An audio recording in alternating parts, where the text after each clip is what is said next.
అంటే మామూలుగా అయితే ఆ సంఖ్య జీవుడి వర్తమాన స్థితి. ఆ సంఖ్య లేకపోతే వర్తమానానికి అవతల స్థితి. కానీ జీవుడు ఈ సంఖ్యను లెక్క చేయడు. అతడు కేవలం ఈ స్థితికి ముగ్ధుడై మాయలో తగులుకొని ఉంటాడు.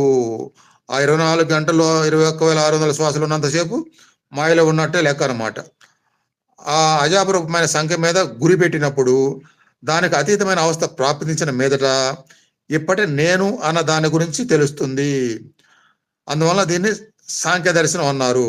ఈ సాంఖ్యం ద్వారా లేదా సంఖ్య ద్వారా కలిగే జ్ఞానం మీద గురి ఉంచి అంటే శ్వాస గతిని లక్ష్యం చేసుకొని ప్రాణగతి సంఖ్య చేస్తుండగా ఆ గతి కన్నా అతీతమైన స్థితిలో జ్ఞాన అవస్థ ప్రాప్తించిన మీదట సాంఖ్యుల అంటే సంఖ్యాకారి జ్ఞానయోగుల మనస్థితి కలుగుతుంది. ఈ జ్ఞానయోగం ద్వారానే సాంఖ్యుల స్థితి ఏర్పడుతుంది. కర్మయోగం ద్వారా యోగుల